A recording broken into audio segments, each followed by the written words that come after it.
امروز نسبت مسلمان ها کبر زیاده. باور کنی همسایه‌داری ما به معنی است. همسایه‌داری ما غلط رفته. تقویمان مسلمانه با تقویمون است. اما کی من مسلمانه با اما کی من دو حق داره وای. بعضی حالتایی هستن که مسلمان‌ها ما دو حق دارن. یک تاش هم امامونه هم با مسلمان است.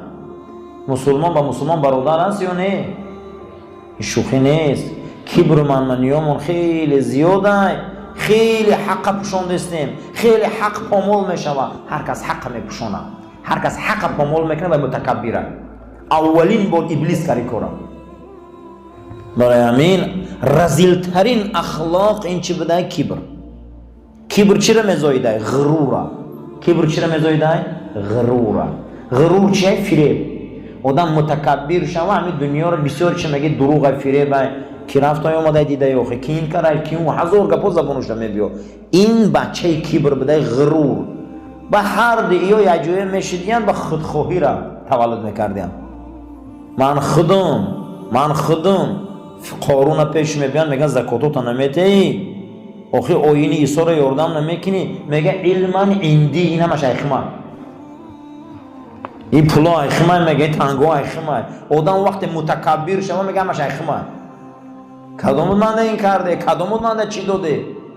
علما عندی خمایلش فاما اذا مبتلاه ربه و اکرمه و نعمه و اما خدا مبتلا کرد حرمت دادش عزتش داد فنعم نعمت های بزرگ داد با او درجه ها رسید فیقولو اونها میگویند ربی اکرمه ببین چه خدا ما رو حرمت کرده به این درجه ها رسیده همش ای خدمونه همش این اون میگن.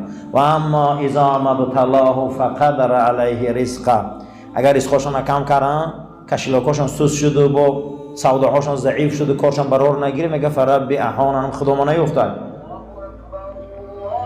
من خدا ما نکرده تقدیر ما را بد کرده. عزیزم هر دو طرف هم همون خدا های. بعضیش مینداری میگه همش ایخه میرن که قارون باری میگه ای خدا میفتم این چی نو زکات میگن صدقه میگن خدا میفتم. خیلی درست باطنی مادر ده که دو رزقه برآمده تا کمال جوانمردی که دو. خیلی کبر نسبت مومنی خدا زیاده. حق مسلمان دانیم، حق مسلمان شناسیم، حق مسلمان ادا کنیم، اقلا سلام خوب بشتیم، اقلا گپی خوب بشتیم. سیوم کبر نسبت بشر خیلی فرق نداره. هیچ محل جناب پیغمبر گفته ای روی دینداری و ایمانداری تون فخر نکنه که من ایمان و دین دارم یا مسیحی دیگر مسخره کنه که به ایمانه نکنه. این کارا گفت. این حق کی داده در ما که ما خودمون برتر میدونیم؟ خواهی چیزی هست پگه جهنمی خودش جوابش میتیه او اعتقاده که داره پگه جوابش میتیه. اما ما باید منمنی نکنیم در پیشوایا که اینو ما شکر کنیم که خدا ما ایمان داده. بیزا بود پرست هم باشه منمنی نکنیم که وای بود پرست پسته و رزیله. نه وای پگه خودش اعتقاد جوابش میگه. ما شکر کنیم که خدای ما را اهل توحید کرده. یکی از کبر نسبتی که بده عزیزان نسبتی بشر. فرق چه او به خدا، فرق چه او بود پرسته، فرق چه او مسیحیت. ما شکر کنیم، فخر نکنیم، کبر نکنیم، غرور داده نشویم که ما در خدا ایمان داده اینو پلیدن. نه پلید جهنمی پگه به خدا خودش محاکمه میکنه. اما ما شکر کنیم. خدای ما شکر میکنه که ما را مسلمان آفریدیم. خدای ما را شکر میکنیم که ما را اهل کلمه و اهل بسم الله الرحمن الرحیم گرداندی. این شکرها را کردن در کار. نسبت بشر هم گفته فخر فروشی نکنه. یگان بار دیدیم که رسول اکرم یهودی ها را تحقیر کرده باشه. یگان بار دیدیم که رسول اکرم مسیحی ها را تنقیر کرده باشه، تحقیر کرده. ندیدیم. چیزی باشه با اخلاق بزرگ و با انامون خاکساری و دوری ای کبر و غرور و خودخواهی خودپسندی حضرت بهمون درجه بالای رسید. حتی روز جنگ خیبر بسیار یهودی ها کشته شدن. در یک میدان ماندگی بودن مرده هاشونه.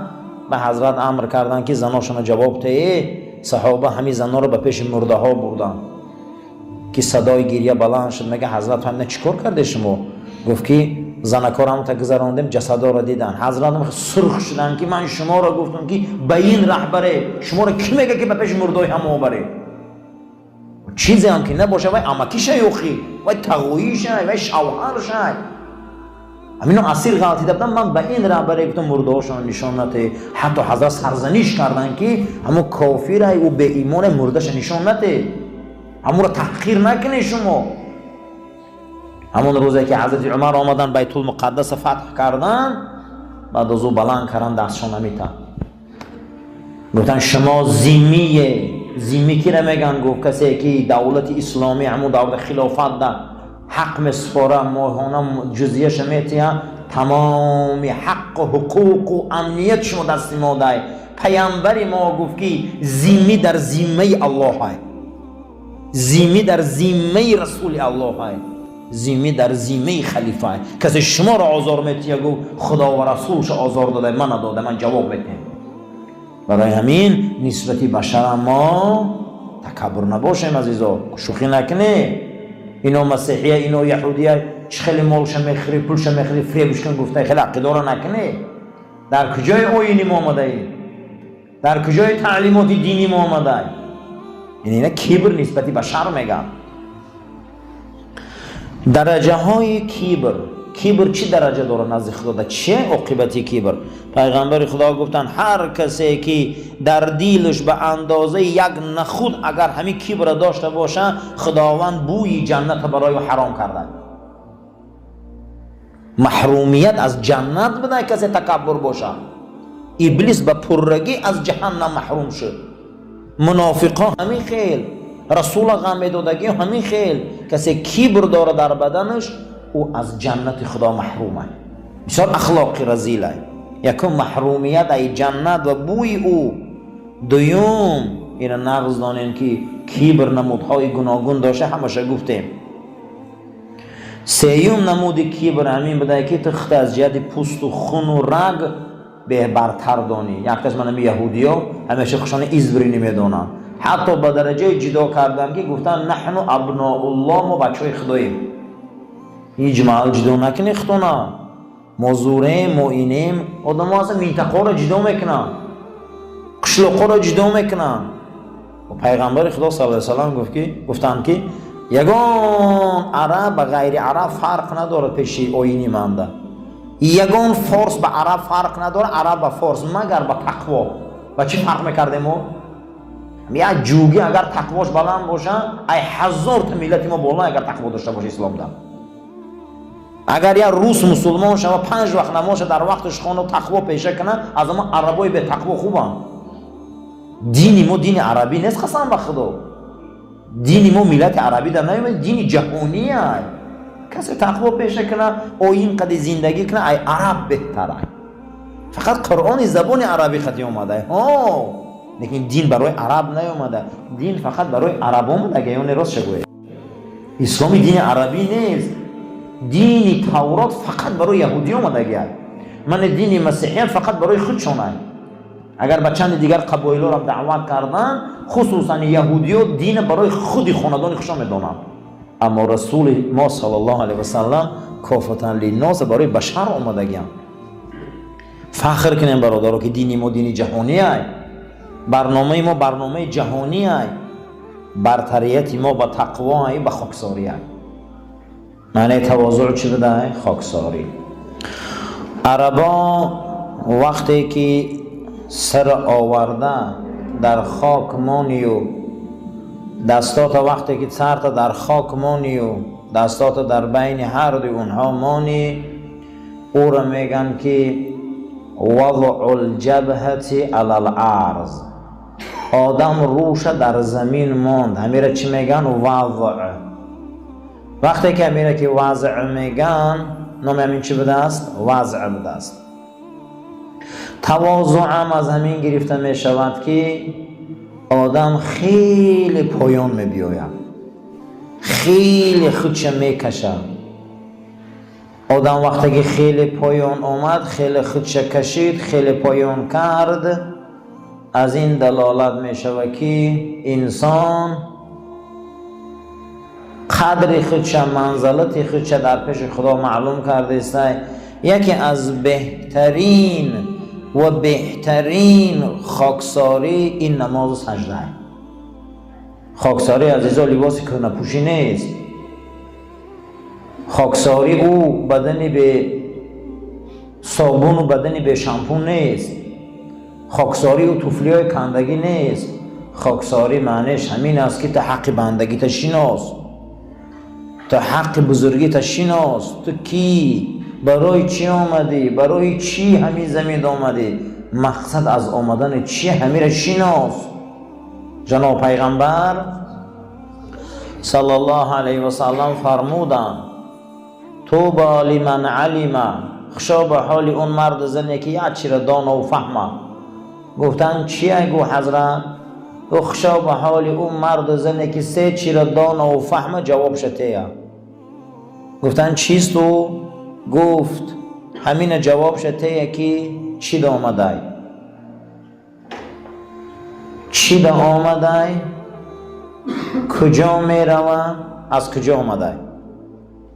همین کسی سه چیز جواب شتیه گفت خشا به حالش بهترین انسانه. ای کجا آمدیم؟ باید جواب شتیه.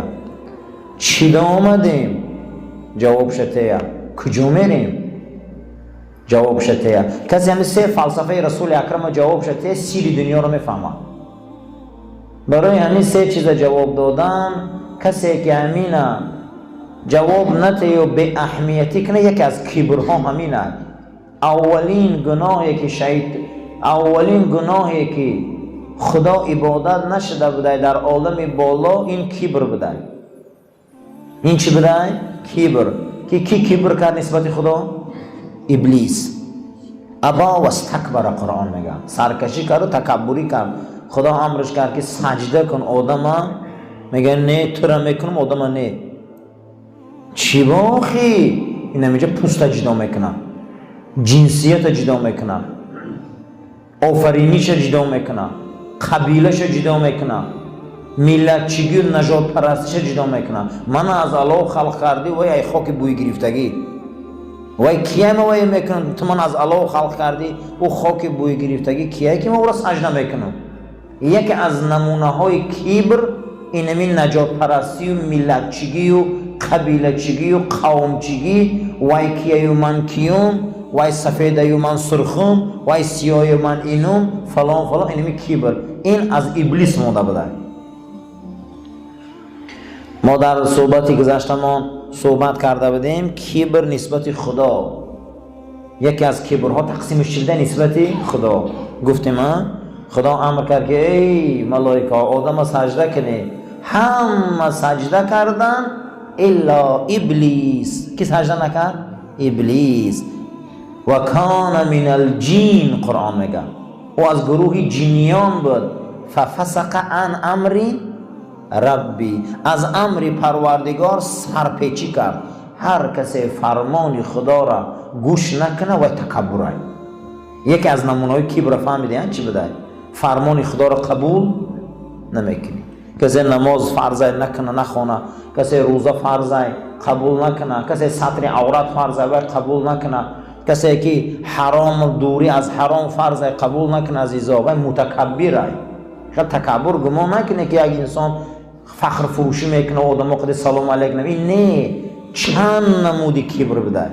کسی فرمان خدا را قبول نکنه و متکبره. این کبری نسبت خدا میگن. دوم کبر نسبت رسولای خدا. این یک فرعون بینه موسی را چه خیلی میکنه، میخیزه ایجاش میگه میرم موسی دا ایمان میبیارم. سروازیرش هامان میگه فرعون اتیا امپراتور نخواه گوسپانچران دا ایمان بیاری. جدا میکنه. نبین جدا میکنه. از ناز و امپراتوریش می نازانه که به ایمان ای دنیا میگذارن. این میگه نخواه تو را یک گوسپانچران که در درگاه تو کلانشه تحوید ایمان بیاری. این بین آخیر در درون نیل وقتی که عذاب الهی را دید صدا بلند کرد که پروردگار را ایمان میبیارم و نمون خدایی که بنی اسرائیل او را پرستش میکنن من ایمان میبیارم. گفتند که حضرت عزرائیل میگه این زمین میگه یک لخته میگه خمر سنگ گرفت در دهنش پر کرد که وقت تمام شد. ایمان مجبوری قبول نیستی که به ایمان رفت. جسدش برای جهانیا حالی هم نپوسیده ایستاده در همون آثارخانه ها میرن تماشاش میکنن. کبر بینین موسی را، هارون علیه السلام گردن نمیتید. جناب پیغمبر چقدر غم دادن. اما کیشان سوره تبت نازل میشود. یکی از متکبران سحریا در پیش پای پیغمبر خدا خار میپرتافت سنش. تمام افلاسی ها را می آورد دهن در رسول اکرم میمون. حضرت میبرمند میگو همینه، میگو همسایه داری. چقدر رسول اکرم آزار دادن.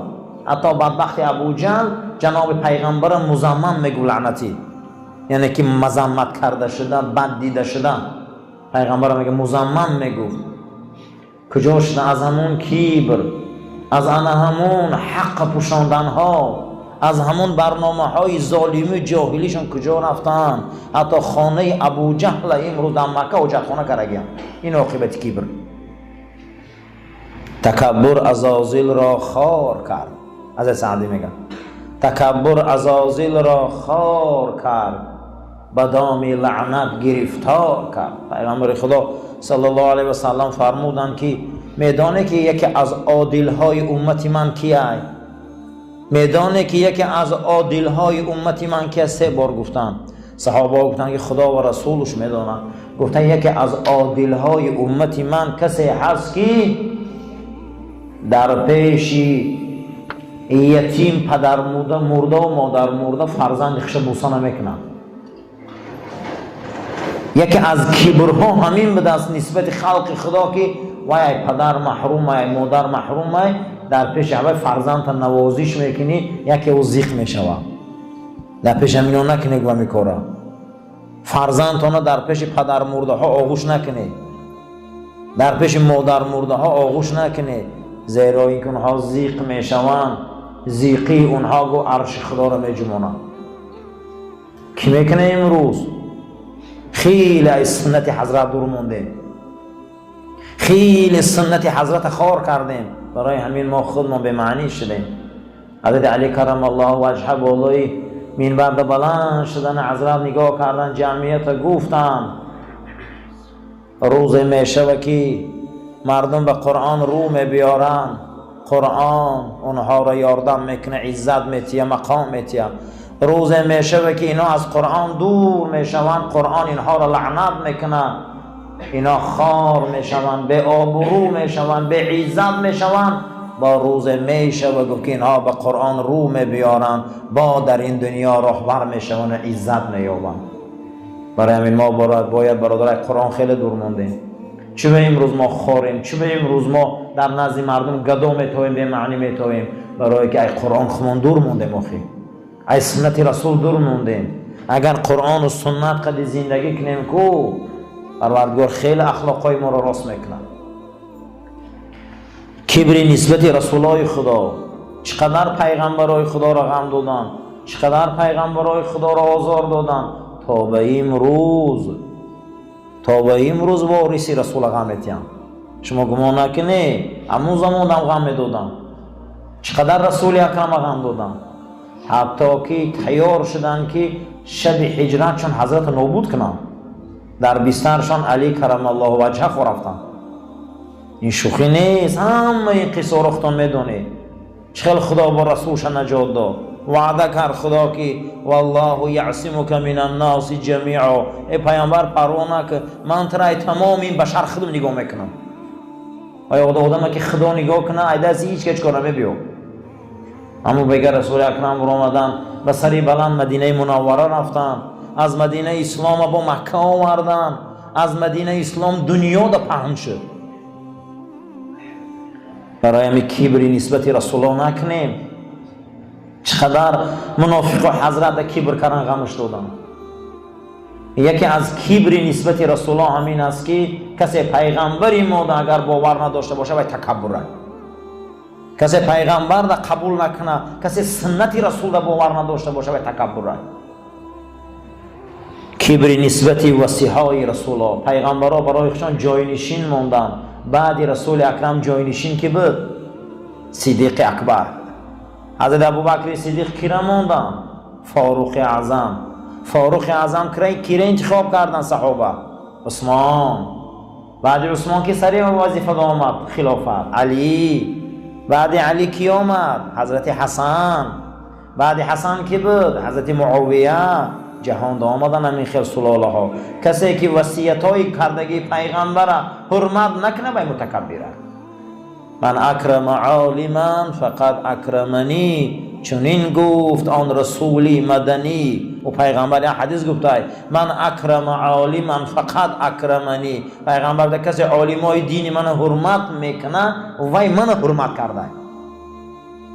کسی عالما رو حرمت نمیکنه متکبره. رسول اکرم حدیث صحیحشون گفت زدیم. کسی امروز به حدیث های رسول اکرم زندگیش راست نمیکنه، شوخی میفهمه، میدونه و حاصل میکنه، ندونه میله، میدونه و شوخی میفهمه وای متکبره. پروردگار ما رو برای راست هدایت کن، از آفت و بلا و کلفت ها خدای ما رو نگهبان باش. اخلاق رسول اکرم صلی الله علیه و سلم برای ما پیرو شدنش نصیب و روزی گردان. پروردگار این مسجد آباد و زیبا نگه دار، از کبر و غرور و خودپسندی و منمنی های بی‌معنی ما را نگهبان باش. خدای از پریشانی و از پراکندگی ما را خداوند و نجات و ما را نگهبان باش. اتحاد ما را، جمعیت ما را، همبستگی ما را قوی گردان. اللهم ربنا لا تزغ قلوبنا بعد إذ هديتنا وهب لنا من لدنك رحمة إنك أنت الوهاب. آمین یا رب العالمین. سفار راست گره، تلفناتون خاموش کنین. آماده بنام.